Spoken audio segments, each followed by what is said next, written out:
Hello, my name is Kieran. And I'm Lily.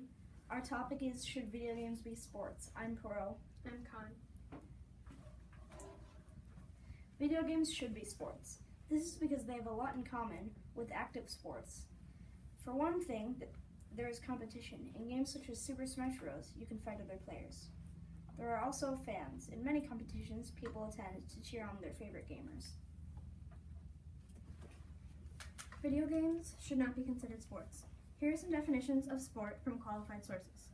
Sport, Merriam-Webster says that a sport is a physical activity engaged in for pleasure. Dictionary.com says that a sport is an athletic activity requiring skill or physical prowess and often of competitive nature. Cambridge says that a sport is a game, competition, or similar activity done for enjoyment or as a job that takes physical effort and skill. Oxford says that a sport is an activity involving physical exertion and skill in which a team competes against another or others for entertainment. Here are the reasons you are going to hear from my opponent saying that video games are sports. In fact, you probably already heard some, but he missed a few. Let me go back to the Cambridge definition and explain.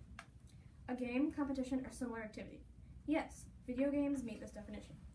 Done for enjoyment or as a job. Yes, video games meet this definition. But this last part shows that video games are not sports. Cambridge says that a sport requires real physical effort. None of the things that you do in video games require real physical effort. I think we can all agree that video games require no real physical effort and therefore are not sports. Can I go for my rebuttal right away? Okay. Finally, there's training required. To compete in video game tournaments, you must know the controls well. A lot of time is put into training for such tournaments. For these reasons, many more video games should be considered sports. Imagine you are running down the court. Your teammate passes you the ball. You think, should I pass back, dribble, shoot? You eventually decide to dribble, then shoot. You dribble close to the hoop, and you find an opponent is blocking you. You fake them out, and then drive as fast as you can down to the basket. You are so fast that the court near you is wide open. You look at the clock and see there is 3 seconds left. The score is 41-41. You shoot and score right as the buzzer sounds. You feel you've achieved so much and are very proud. Now imagine that all of that happened on a screen, and you pressed a button to make it happen.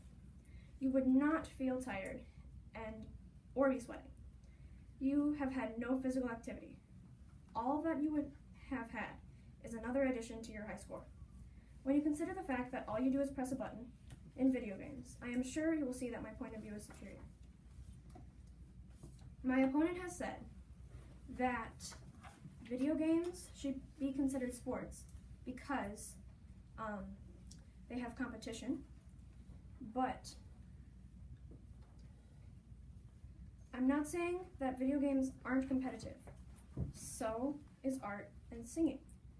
Because in art, you try and make the best piece, and in singing, you try and sing very well. The fact that they are competitive does not make them a sport. In conclusion, I would like to remind you that every definition I read you had physical effort some way or another. This is the reason why video games are not sports. When you consider that there is no physical activity in video games, I suspect that you will see that the truth is that video games are not sports.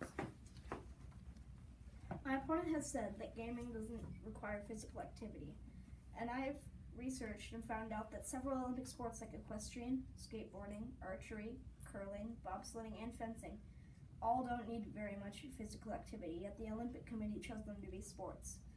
Finally, gamers get sponsors. These brands and companies treat them like athletes from active sports, and they understand gaming's potential as a sport. I hope you will too.